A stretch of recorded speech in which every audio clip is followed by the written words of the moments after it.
My name is James Nadler. I'm the program director for the Masters of Media Production, and I'd like to present the program to you. At the end, there'll be an opportunity to answer questions. If you have questions and put them in the chat, I cannot immediately see them, so I will have to catch up at the end.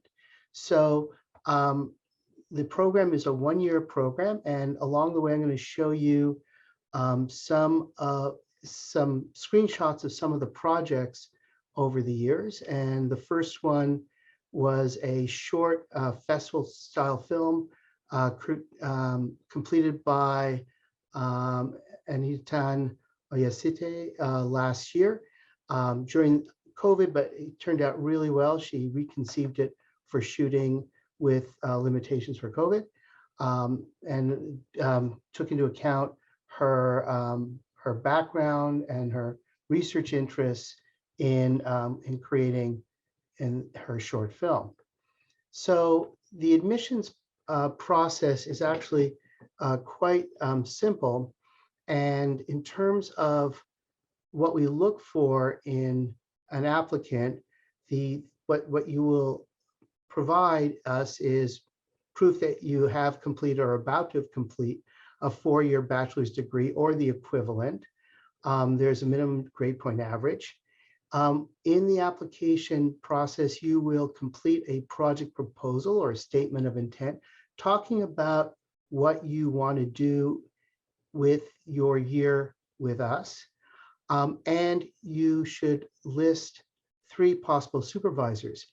If you take initiative and reach out to an appropriate supervisor who's a member of the Yates Graduate School, and they agree to be your supervisor, and you can do this before or as you're applying, we will take that into consideration. In that way, you already have a supervisor in place, and your research or your creative work fits with theirs. That doesn't guarantee you admission, but it's one of the criteria we do look at. You'll submit your resume, a creative portfolio of 3 things, and what those things are vary depending on you and your interest, and 2 letters of recommendation.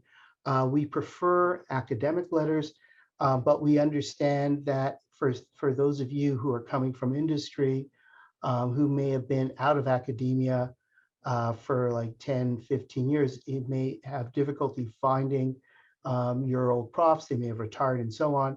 So then a letter of someone you've worked with creatively or professionally can replace one of those academic recommendations. So what we're really interested in when we're looking at applications, what is your story? What is your personal story? What is your creative story? Where do you want to go? What do you want to do next? One of our past master's candidates who graduated a few years ago, he is now working for TIFF, and he directs and directed, he's head of their marketing, and he directed all their ads thanking the volunteers, and he worked for Cineplex Odeon on their advertising campaigns. And that's an example of one career path that someone took after graduating with their master's in media production.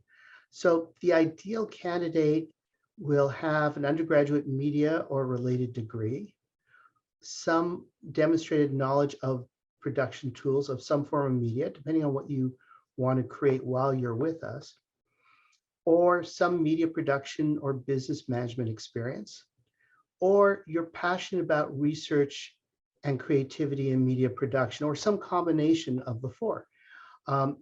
And again, we look at candidates holistically.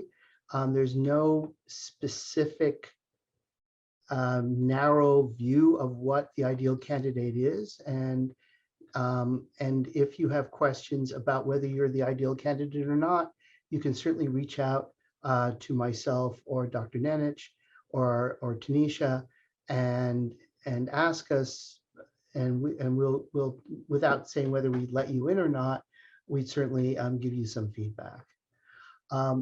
So here's an example of another project that was done about 4 or 5 years ago by Han Min Yang, Asians Anonymous, where he did the script and series Bible and character design, and actually did an animatic of sort of a rough first phase of the animation. And he was invited to a number of animation festivals to pitch this, and ended up working for Guru Animation Studios here in Toronto. Currently, he has designed his own app, which is a dating app for Asian Canadians, which is doing very well and getting some notice. Here's another example of a project that was done from someone who, Rebecca Miskin, who was an actor before she joined our program. She did a web series called Night Owl, which she shot at Fiesta Farms. And she had a DOP and a sound person, all the technical support, which she as a producer gathered and built around herself. So that's Rebecca in the middle. She wrote and starred in it and produced it. And it was asked by South by Southwest, the film festival, as their premiere web series and their first web series festival at that program. It was written up in Globe and Mail as well, and won a Bravo Fact grant for $50,000. So she produced that while she finished her master's with us. And on the more entrepreneurial side, Alice Kolotkin, he has built a project, a company based on his master's project, Set Scouter, which matches locations with advertising companies and film companies that want to use them, and has received venture capital from Silicon Valley for it, and they have offices and operations in Toronto, Miami, New York, Austin, Los Angeles. They're also at the forefront of developing COVID education for on-set production. And so that was a business idea that came out of the program, very entrepreneurial. Another example of what the program can do is 3 years ago, we had the Shaw Rocket Fund had money for a boot camp for emerging animation writers. And we had 2 graduates, Jiro Okado and James Caswell, who were instructors in that boot camp, and Han Min Yang, and 2 other Masters of Media Production graduates, though Tori had not quite graduated yet, who participated in this boot camp for emerging animated writers, with an emphasis on people from racialized communities. Another example of a really interesting major research paper was done by Daniel Freed 2 years ago on Big Brother Canada and its casting practices.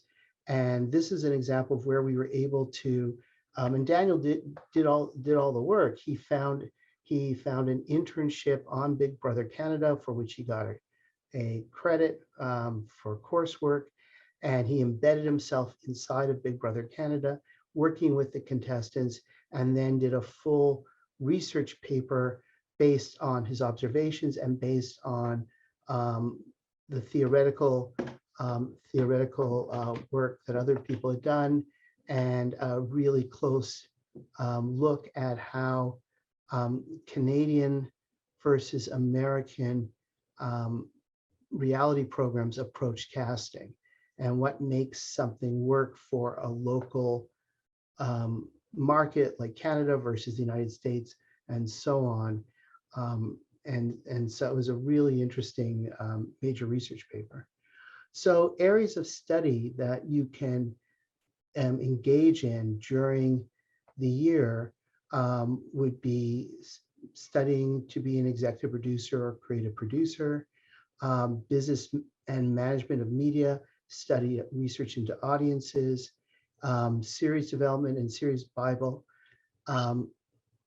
as a producer as opposed to a writer, because we're trying to encourage people who are interested in becoming screenwriters into moving into and applying to our masters of script writing, which I can talk about a little bit as well. New media, digital media, documentaries, again, more on the producing side as opposed to the directing side. Because if you're interested in becoming a documentarian, we have an excellent program, a Masters of Doc Media, which I would urge you to consider. Podcasts, audio production, music recording, short films, web series, proof of concepts, apps and new media, and media business concepts, more on the entrepreneurial side. But what overall, like those are a lot of different areas, but overall, what I urge everyone who applies, everyone who's thinking of doing the Masters of Media Production, to think about what you want to say and what your voice is. And what we're interested in is helping you express that both in terms of research and thought and in terms of the creative as well. And they're intermingled. The program is really more and more geared for those people who want to be executive producers and creative producers, regardless of the media, whether it is podcasts, whether it's television, film, new media, and so on. We're really interested in the people who want to become the thought leaders. That said, this is also a program where if you're interested in pursuing teaching and teaching at a high level at colleges and universities, maybe going on for your PhD, this program is also very appropriate for that as well. So some of the projects and research papers that are being done this year, and Dr. Nenich, she teaches the class in the first term where the students develop their major research paper, creative project, and they had their pitches this week, which I was very lucky to sit in on. So just some of what the current cohort is doing includes a major research paper and creative work on hybrid drum sounds, working with acoustic drums and electronic drums and the space in between, research into sex education via media in the age of TikTok for kids in middle school, horror movies from new feminist perspectives, a podcast, and possibly a documentary on the vanishing Kalingo tribe of Dominica, critical history of showrunners and how the role of showrunner is being changed because of streamers like Netflix, a comic web series about microaggressions, and a business research looking into new ways of distributing sports media. Again, with an eye on TikTok. It's a very big TikTok year. And one of the candidates that I'm supervising is researching whether it's possible and how it's possible to create television dramas, not from the top down, but from a grassroots perspective. So there we go. So the year, and it is a year, so it runs from September through to August. In the fall, normally people take 4 courses. We have 3 required ones. Research methods, which is a required course for almost every master's program. Project development, which I mentioned, and communication aesthetics theory, which helps support the creative work that many of our candidates are doing. And then the candidates often will take 1 elective. In the winter, candidates either take 2 electives and the media entrepreneurship course, which again is required, which looks at the landscape and the economics and the business of the media world that we aspire to work in. In the summer, having done initial research and the initial creative work, is usually reserved for the student to finish their paper, to write their major research paper, or to do their creative work with the supporting research paper. This is often, when I say often, like at least 2 students a year will also do an internship in the summer. And we have a program called RTA in LA, where I take 26 students from various programs down to Los Angeles for a 2-week boot camp in the world of Hollywood, with an emphasis on television, but with some touching on new media and feature film as well. And this is like 32 guest speakers from the industry. We have network presidents, showrunners, writers, distributors, casting agents, and so on. At the end, students pitch their individual projects to industry insiders. So that is competitive, is by application, and there are 4 spots reserved for people from the Masters of Media Production. So what can you do after you graduate? Here are some examples of what people have done. Television producer, production manager, executive producer, development executive, which is someone who helps the creative development of projects. And that was for a couple of people have done that for major production companies in Toronto and one in England. A number of our graduates have become television writers, but again, we're urging people who are interested in that career path to move over to the Masters of Script Writing and Story Design program. Video producer, photographer, media business affairs, and entrepreneur, marketing, post-production. We have one former candidate who's working for a literary agency, theater marketing, both at TIFF and the Mirvish, and sales and acquisitions and distribution in terms of television. And a number of our graduates have gone on to teaching positions and tenured positions at Ryerson, and also teaching at George Brown, Western Sheridan, and probably other places that I haven't heard quite yet.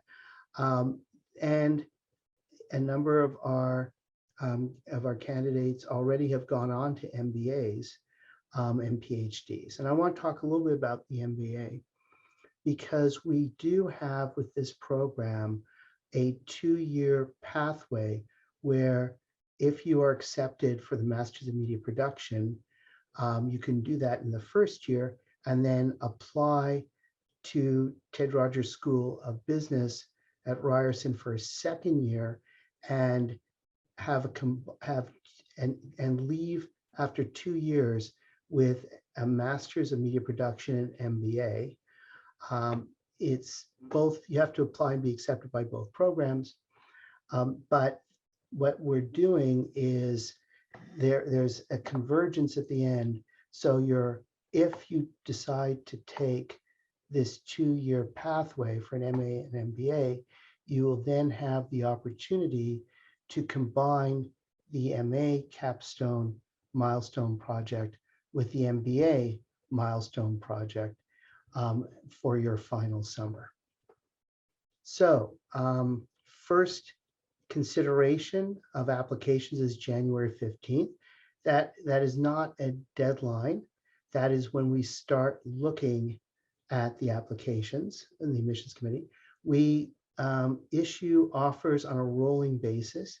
The advantage of applying early is that there's, at that point, a little bit more money in the coffers in terms of scholarships, but also what that enables you to do, if you do apply and you don't have a supervisor already lined up, we will start matching you up with supervisors earlier, so that come September, you have your supervisor already, you've met with them already, and you're a little bit better prepared to start in September, because it is an intense year. It's a lot of work, though I'm told also a lot of fun. I want to wish you good luck. I'm going to answer questions in a moment, and hopefully I'll see a number of you in September. Here are my contact information. Here is the contact information for Dr. Nenich and the contact information for Tanisha. These slides and the recording of this session will be posted on our website. But if you want information more quickly, feel free to email me or Tanisha, and we'll be in contact right away. So that's the presentation. And so now it's time to answer questions. And I see a question from Joy. I have not, okay, which I did not mention this. If your career has not been in media or production, but you had a career somewhere else and you have some creative work, that's fine. We are not going to say somebody who hasn't worked in financing, who's worked in financing, is not a good candidate.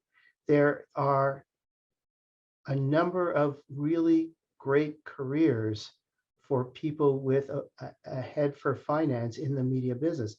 I was, for 2 years, I was vice president of business and legal affairs for a production company. And so that is not a no-go. Is there a focus on game development program? There's not a focus on it, but we do have Dr. Chris Alexander, who is pretty well renowned for being a game designer, and he's currently supervising someone who is designing a game as their creative project. So if there is a good fit, there is the possibility there. And what we did for that candidate, because we didn't have a specific course in game design, is we set up a directed study where they could study game design in the winter term. And I just want to see if there are any other questions further back. Okay.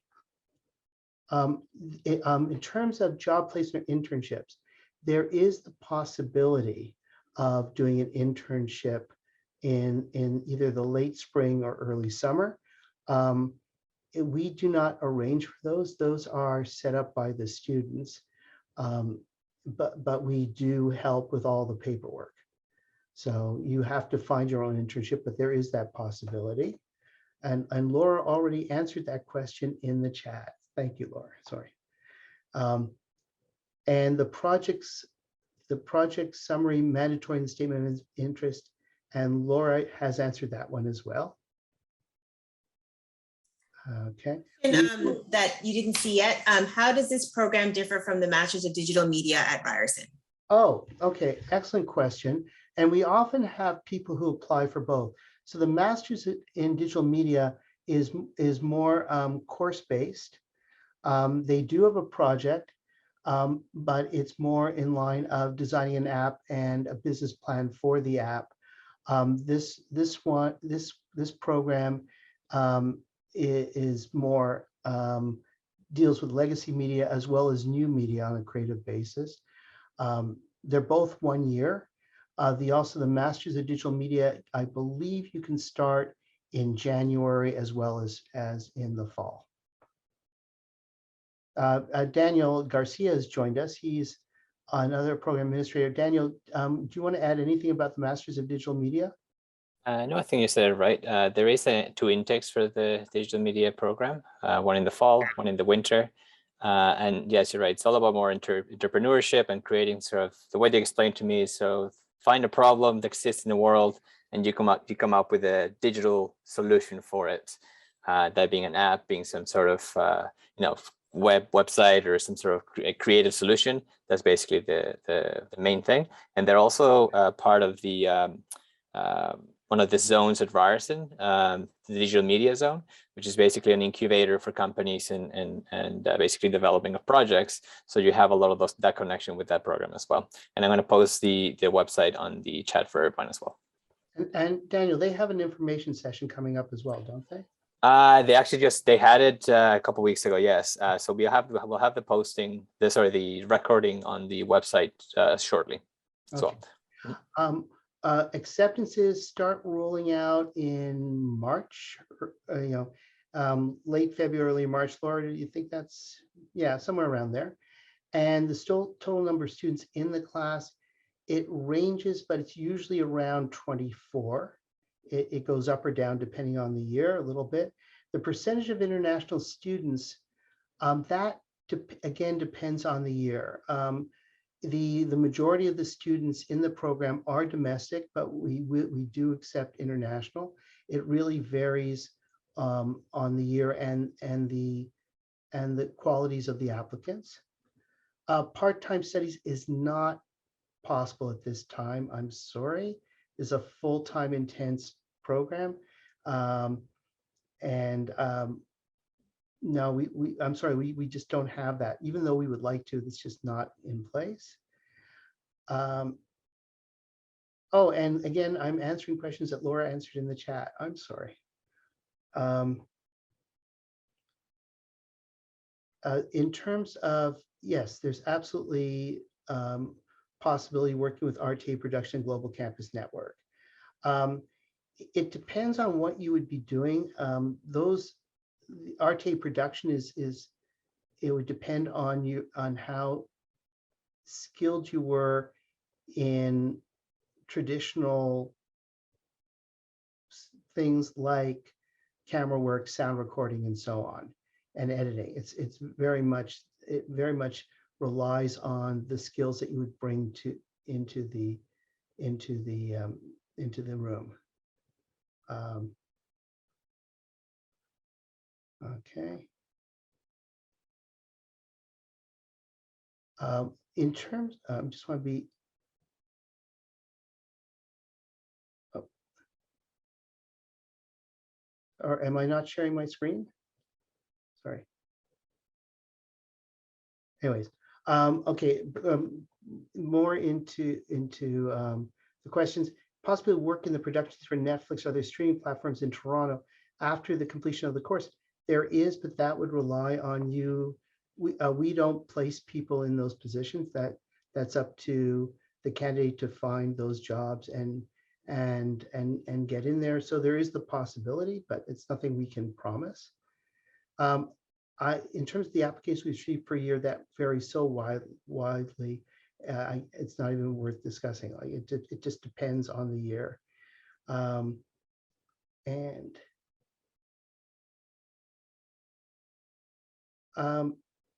Shanna has a good question, whether you should submit a portfolio using a multitude of production styles or will one suffice? One will suffice, but I would suggest include the work that you're most proud of, and include, like, because we're not saying, oh, this person had 3 different genres.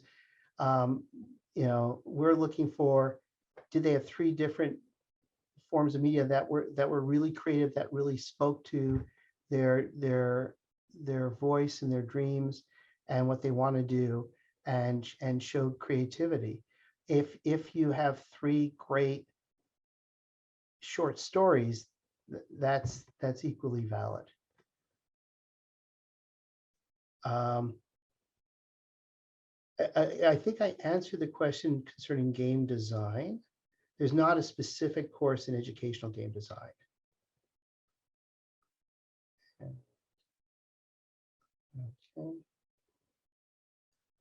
Okay. In terms of the MBA in media management pathway, a little bit more detail on that.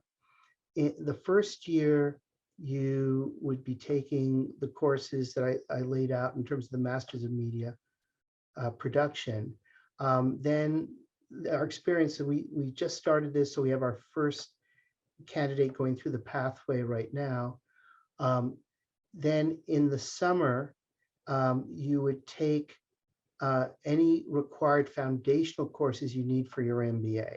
So if you, for example, had never encountered financial accounting, you would have to take financial accounting.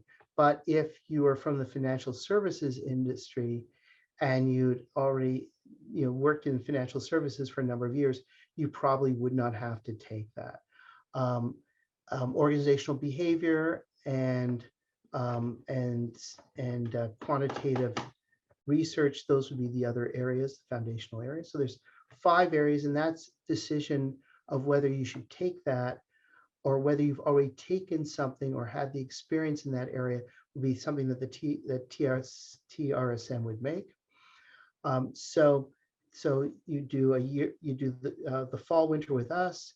In the summer, you would take foundational courses and boot camps. Then you do your MBA. And then in the final summer, you do your milestone, which would bring together your Masters in Media Production, Research and Creative Work, and your business acumen together. So there is the possibility of taking some of the business electives in the first year, and there's also the possibility of taking more of the media production electives in the second year. So that's how that works. Svetlana, in terms of reaching potential supervisors, should you present different projects for them, or is it better to have all the same one? I think when you're reaching out to potential supervisors, the best approach is to talk to them about how your creative work or how your research matches up with theirs. And so that how could they mentor you, and how could you ideally work on some of the research or creative work that they're doing. I think that's sort of the approach. The employment rate after graduation, we don't have exact numbers on it, but it is very good. Let's put it this way, I'm not having people emailing me saying after they graduate last year, I need a job. What's happening more likely is I get approached by companies saying we're looking for somebody who's a recent grad, and I reach out to the recent grads to find they all have jobs. That's been my experience. Okay. Would students be allowed to work along with this course? Yes, you would, but I would caution you that this is an intense year, and I don't know any human being who could do this without tremendous pain and burnout while they're doing a full-time job. It's just not physically possible. We keep in mind that there are job opportunities on campus as a TA, and sort of the rule of thumb is you really shouldn't work more than 130, 140 hours during a term when you are doing this program.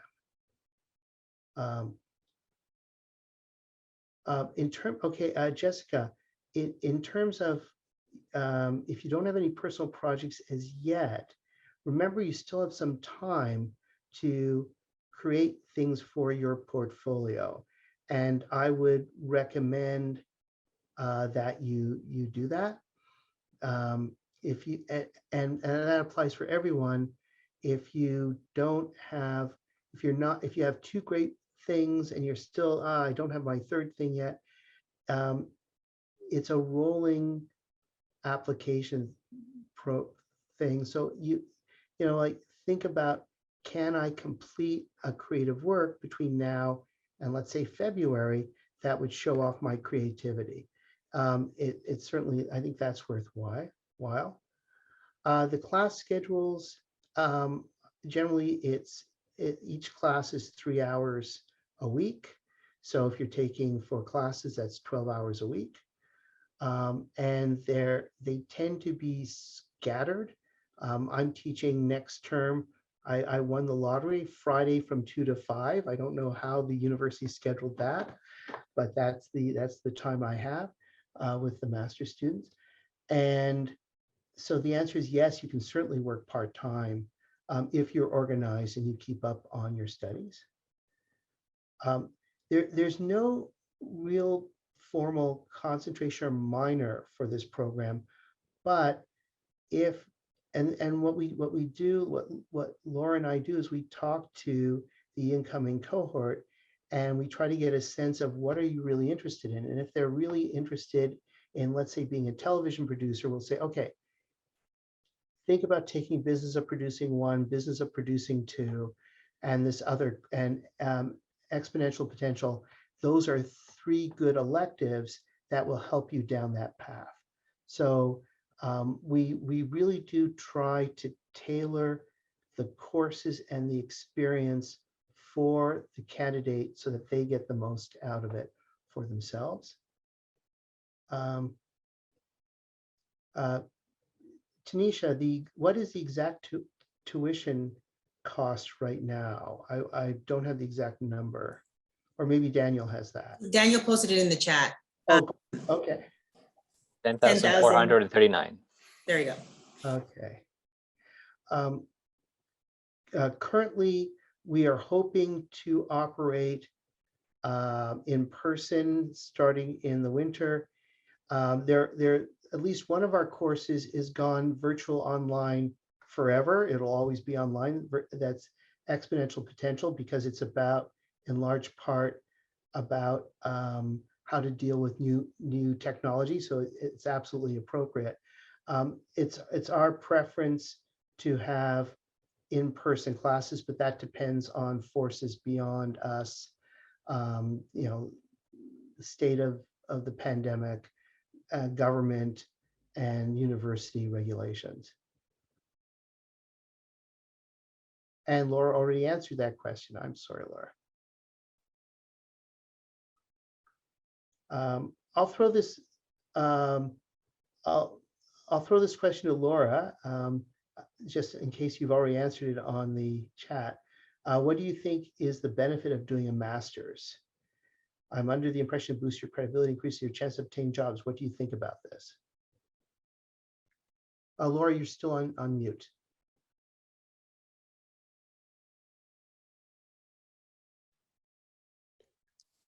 Nope, you're still on mute. Okay, I'll answer the question. Sorry, Laura. I think that based on the experience of previous candidates, it does boost credibility and increases chances of obtaining jobs. I'm thinking of, there have been a number of recent graduates who have ended up being development executives at companies like Boat Rocker or business affairs at Shaftesbury, and they say, oh, masters, that translates as more mature, better trained, more critical thinking, better able to solve problems. So it certainly, it boosts credibility. So I think it's worthwhile. And I also think it increases your chance of obtaining jobs, because you will have done a creative work or research at a higher level. And so your skill set is higher. There's 24 new messages.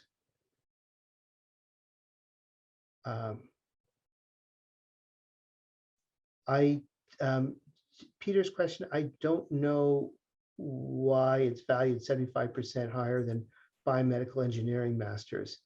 I wasn't even aware that was a thing. Daniel? Okay, we figured that one out. We were looking at different programs. Okay. Yeah, it's all good. Yeah, the tuition is about the same for all the MA programs. They range between $1,000 higher or lower from each other.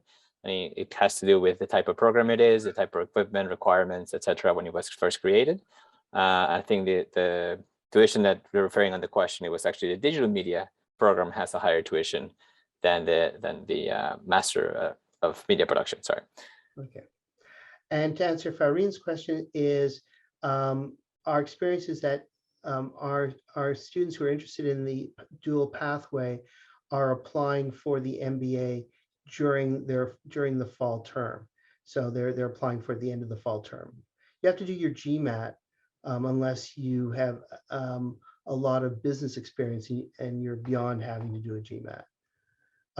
Great, in the chat, Dr. Piri Adams posted a link to the profiles of our faculty who supervise. So that's a great resource. Thank you, Kathleen. And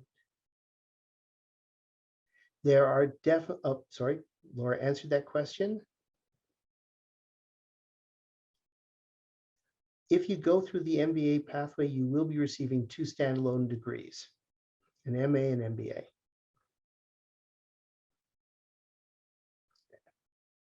Okay, so I'm going to go to the bottom questions because Laura may not have answered those, or I think I've gotten to all the questions. I'm not sure if you answered the one about specific technical requirements, like a new laptop, microphones, cameras. I'm not sure if you answered that. We have all the equipment here. You know, so you don't need to bring a camera. You don't need to bring recording devices.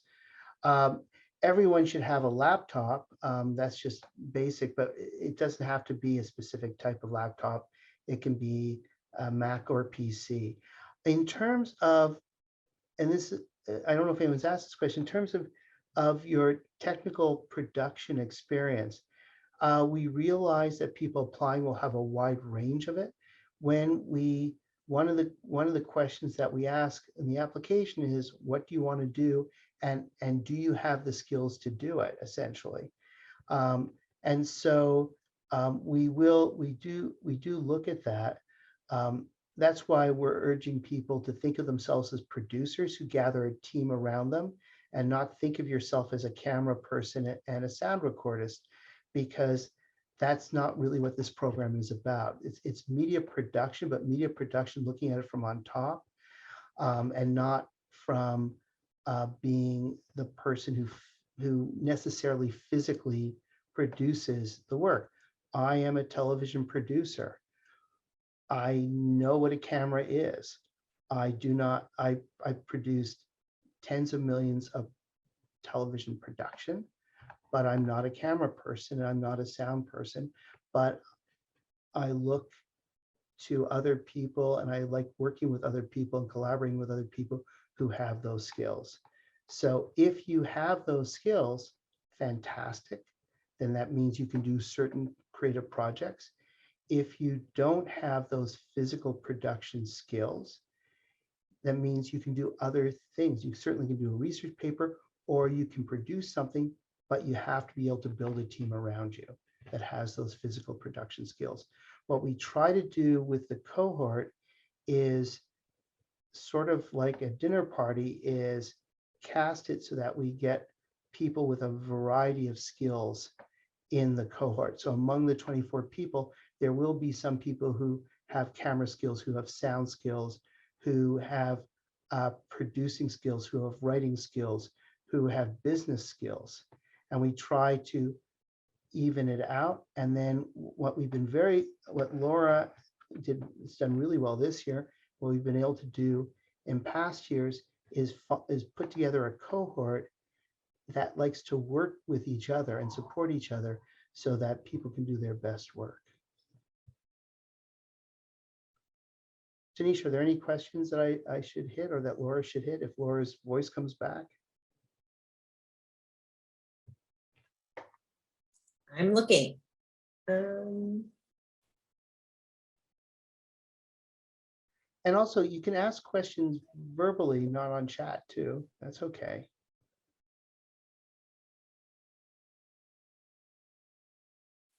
From what I can tell, I think you tackled all the questions. Daniel, do you co-sign me? Do you agree? Agree so far. So please, guys, please, more questions. Bring more questions in. Well, actually, I have a question for everybody here. Is I know, like, I recognize some names as people from RTA who are from Ontario or living in Ontario. Where are other people from? Edwin, you're from Mexico. Is anyone else from beyond the GTA, beyond Toronto?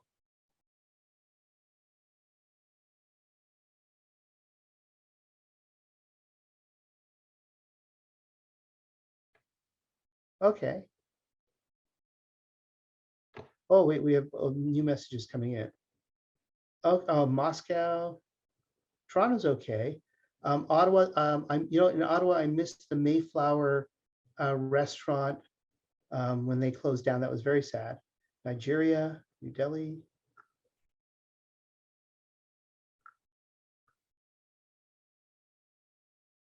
Yeah. The other thing I want to mention before you guys take off, which I think is important, is when you see media production, you think, oh, I get to make things and do things. But remember, this is a master's. And it's very important that we're going to make you think deeper and be more considered and apply theory and do the theoretical work that will make your creative work richer, and your creative work will reflect back on theory and illuminate the thought going around media production.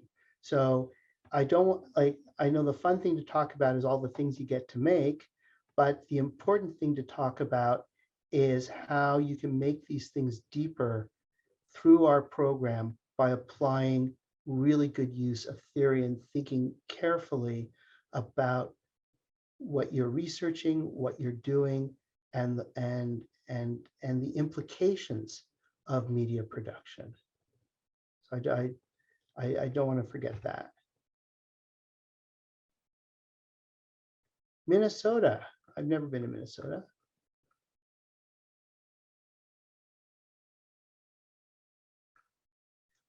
In terms of university housing available for international students, I don't know. Daniel, can you, or Tanisha, can you respond to that question? Yeah, I put a link to the Ryerson Housing website. That's basically it's mostly for the housing that Ryerson controls, and it is available. Just should apply early for housing though, because it is limited. That being said, a lot of the buildings around campus, they're not owned by Ryerson or related to Ryerson, but the majority of them have student housing, either options, or they're basically just student housing buildings, just not run by Ryerson. So there's a lot of places to be, to live. And even within the city, there's a lot of students that live around the city, not drive by campus, but it's still very easy walking distance or through public transportation. And the website in there actually does have really good options for housing that is not just Ryerson known. They have some tips on how to find it, how to search different websites to find it. So definitely visit that if you're interested in housing. To answer Shraddha's question, I would suggest that if you have work that you've produced, I would include that in the portfolio rather than the work you want to produce during the master's. Show off your best thing that you've already done so far.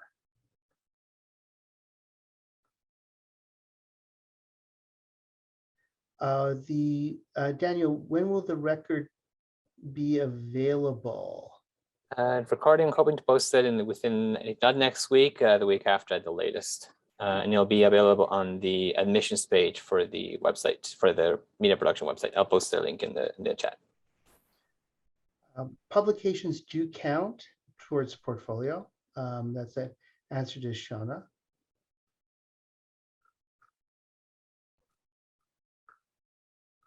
Nigeria, excellent. Okay, so we have 7 more minutes.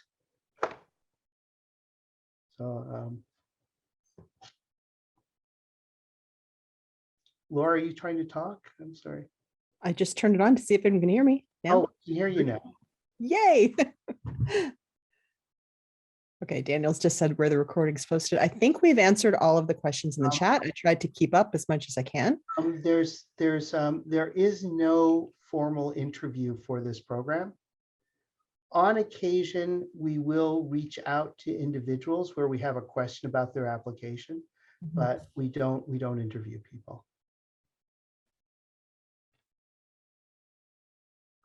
I see we have a few people here who are from RTA. Do any of our current students have any questions about what it's like to make the jump from undergrad to grad? Or are you guys pretty comfortable now with what we've said?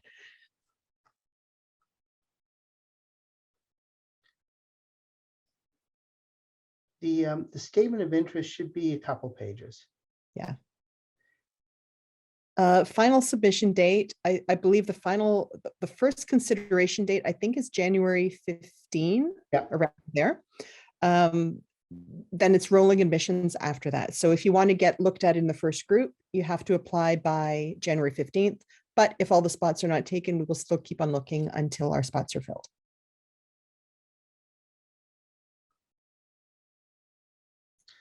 About 24 spots in total. Is 500 the maximum word count? I don't believe it goes into a program, so I don't think it actually will like count your words and cut them off, but it's, we're talking about a couple of pages. That's really what we're looking for. We don't want 25 pages and, more than a paragraph. So, a couple of pages is a reasonable length. In terms of scholarship for international students, it's very limited. Yeah. We sometimes are able to find one or two.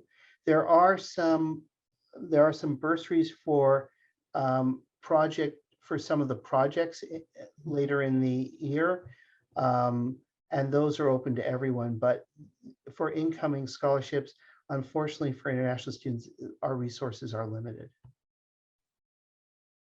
Just to jump in there, the one big one that's available for international is the RGS, is the Ryerson Graduate Scholarship. Mm-hmm. That's 15,000, but it is a university-wide competition, just so that students know. But you will be eligible based on your last 2 years of the study GPA, and you will automatically be considered for that one based on your admissions application. And those are GPA based. Yes. And admissions takes a look. If you have a different GPA scale than what we have, admissions takes a look at it and does the conversion for us to kind of even things out. I have a question as a former RTA student, and also hello again. It's been a while. Hi there. Hi, Mackenzie. Hi. I'm assuming that if we've already taken some of the classes before that master's students are frequently take in this program, we would not be taking those again. Business of producing comes to mind. Yeah, absolutely. Since you've taken that course, you can't take it again. But there are a number of other courses you could take. So I'm sure you'll find something. And There are other courses, Mackenzie, that you can take. There are also the possibility of taking an elective within another program. And then we can do a course substitution for you. So we would make sure that there's something that's relevant for you, that's interesting for you, that you would be able to take. awesome. Thank you. A really good question about letter of recommendations. Keep in mind that when you ask somebody for their letter of recommendation, it will take them some time to write it or to get it in. So that if you are hoping to be in for first consideration in January, you can submit everything else, and then we don't consider you until that letter comes in. Mhm. So and just know that professors get a large number of requests for letters of reference, especially this time of year. So just work in that you have to approach somebody a little bit early and remind them, and sometimes write a first draft. The selection process for the students for the RTA LA trip is it's an application which is usually in February. And that actually does involve an interview. It's very competitive, I have to tell you. So it's like applying all over again. You have to write a statement of intent. You have to fill out a form. You don't have to get letters of reference, but it takes a certain amount of work. Yeah, that would be the February after the course starts, yes. And just so no one gets disappointed in advance, there are 24 people in the Masters of Media Production, but there are only 4 spots for RT in LA. Okay, so we're down to the last minute, and I want to thank everybody for coming and for your questions and for your patience with this process known as Zoom. This will be posted in the next 2 weeks, I'm assuming. Also, both my contact information and is up on the web. And if you need to reach Tanisha, contact her through MediaProd at ryerson.ca. That's correct. Okay. And I look forward to seeing your applications, and I hope to see, and Laura and I and Tanisha and Daniel hope to see you in September. Okay. Thank you for coming, everybody. Thank you very much. The Creative School.